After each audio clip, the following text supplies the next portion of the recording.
what's it kind of like just starting preparation for next round is not knowing who you're going to be playing?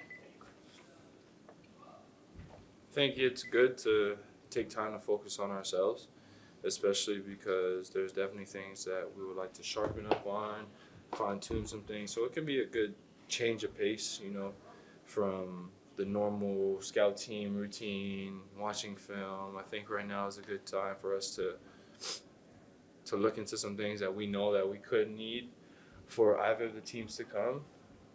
I think there are some similar things that we'll need to do depending on, not really depending on who we're playing. So it's a good chance for us to really become one with our new identity and who we are. And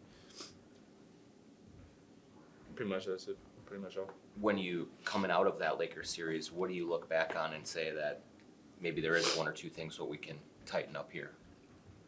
We were able to find ways to win without really making shots. So just staying in the gym, that will turn to a new series, a new opportunity. Being able to, I think, what was the stat, 7 of 40-something from three in Game 5, but winning a game like that on the road while shooting poorly from three says a lot. But it's another opportunity for us to come in, to be familiar with those shots, be comfortable with those shots, because we suspect that teams will have to guard Ant and Julius the same way. So for us, it's just about being ready. Nickeil, back in November, there was a game where Ant said he didn't feel like the team could really talk to each other. You guys were kind of working through that as a team. And then in this series, you kind of said the opposite. You said this is a team that can talk to each other and say whatever you want. And how did that process develop for you guys throughout the course of the season? What moment or moments did that maybe flip for this team to get to that point? I think it's just time, kind of heals all. And also familiarity with every single group and personalities that kind of comes together, rotation-wise. And I think winning helps. When you lose, I think at the time we were losing close games as well, so it hurts a little more. But when you start to win those close games, things become a little lighthearted. So I think it's a mixture of everything. Guys are looking in the mirror a lot more and embracing what we can do wrong. Guys are playing for each other a lot better. And I would say when Julius came back, Rudy came back, Julius really came back with a poise, a focus that brought us life. We missed having his presence on the court, so that was really helpful. And when he came back and when Rudy came back, those guys just picked up where they left off and then added some more. And that really helped us and propelled us to that 17-4 run. I was going to say, Ant kind of pointed to that moment of Phoenix when Julius came back and you guys had a meeting and Finch said, hey, everybody's got to put numbers and stuff aside.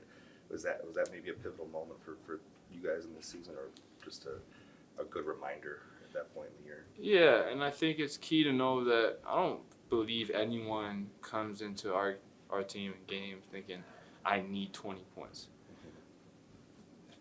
Personally speaking for myself, being my hardest critic, we come into games and you're going to want your best out of yourself every time. And so I think sometimes guys could have been caught up in maybe not being their best that night, and that could kind of trip them up. But I think, like you mentioned in Phoenix, it was you know what, the bigger picture of winning, and it doesn't matter if I'm not having the game to my standard or my liking. It's about, am I doing enough to help the team win? Does that kind of go for Ant too? I mean, he goes 0 for 11 from 3 and you guys still win in LA. What does that say about, I guess, his overall game or your ability to win different ways? 100%. He was making the right plays, and his spirit and his energy never dropped, and that is who he is. That's something that he does night in and night out. No matter what, he's going to be himself, and he's going to trust in himself, and he knows, I went 0 for 11. And I think one thing that I can appreciate about Ant is he'll be the first one to tell you, man, I was terrible with that. And he's okay with it. And I think that is huge, because a lot of people have an ego, but an ego to where if they don't play well, they want to point fingers, they want to blame. He knows that he's still going to be Ant-Man, the superstar, the all-star, so it doesn't make a difference.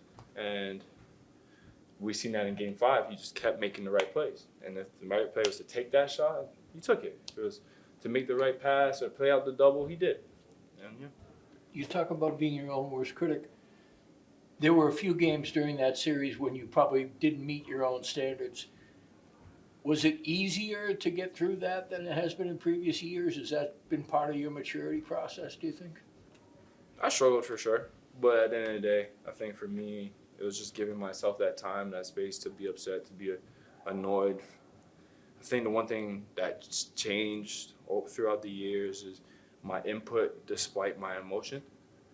So I was able to come back every day with the same routine. I didn't try to work harder and force it and do this mind game with myself. It was just like, you know what?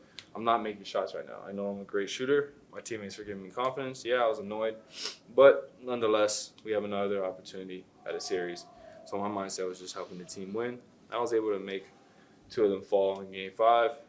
Felt a little bit better, but I know I'm better than that, and that's okay. And I think with time, overall, it'll kind of, the average will even itself out, and I'll go back to making shots. Whether it was Fred VanVleet or Steph Curry, you're going into a series where there's a volume shooter who plays off screens a lot. You're arguably the best player on the team in terms of slipping and negotiating screens. You imagine that will be a large part of your role coming up, regardless of how it goes?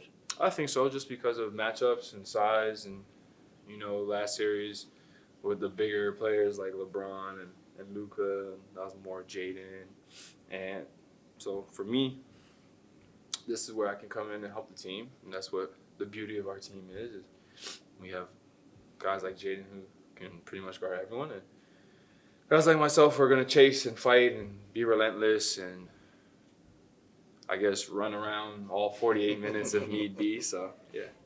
Nickeil, when you see Ant kind of take a victory lap after Game 5 and it goes everywhere, what does that do for a team's psyche, like with the confidence that you guys just exude coming out of a series like that? That's just Ant. I think we all know he's going to do him and, give him his time to go and to be himself. And we know he's going to be ready. Me personally, it's just not what I do, but I know, I'm confident in our ability whether he didn't do that or not. And so I think that's just Ant being Ant, and you just got to take it for what it is. But that's what makes it fun, guys with personalities like that. It's hard to be down. It's hard to be annoyed at things just because he brings a lot of energy. He's going to be an energy giver. You mentioned running around for 48 minutes, but just how important is, especially as the series goes longer, and you guys experienced it in the Dallas series, as a series or a playoffs go deeper, how important just is conditioning, having the legs and the recovery and all that, because I think we see it a little bit even in this first round with the Lakers, Warriors, how much fatigue, recovery, things like that play a factor. Is that kind of on your mind as a team right now? Like, we need to be in better shape than our opponents to win as well? It's definitely a focus, 100% a focus. We've seen the schedule, and we know it's going to be every other day for 4 games. So that mindset, and with the time that we've had off, it's now you kind of want to bank, stock up on all the recovery, stock up on all the rest, whatever it is you need to do, workouts, etc., to be fresh, to get it going. Once you start, when it starts, I think by that time it's too late. We have the advantage. We took care of business, and we gave ourselves that opportunity to use times like this to practice and work on ourselves, to have time to sleep in our own beds and rest and recover. So you got to take full advantage of the stuff you give yourself. Does it matter if it's Houston or Golden State? Or just what do you kind of see from those two teams that would make it a challenging series one way or the other? Similar but different in a lot of ways, I think when you go maybe Houston's depth versus Golden State's star power, they kind of are evenly different, for where they are and where Houston has their strengths. Golden State's strengths are opposite, but they're just as equal, and to me, so I feel like that makes sense, but I'm not sure if I described that right. But yeah,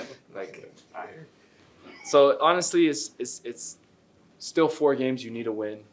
Mental toughness, being ourselves, guarding the ball, finding ways to win, playing for each other, guys stepping up, all of that, winning possession game, all that kind of goes into no matter who you play. Like for us, we know the standard that we have to play to win. So whether we play Golden State or whether we play Houston, it's about meeting that standard and even surpassing it. Trying to raise the bar. Thanks, Thank you. Nickeil. Thank you. Yeah, yeah.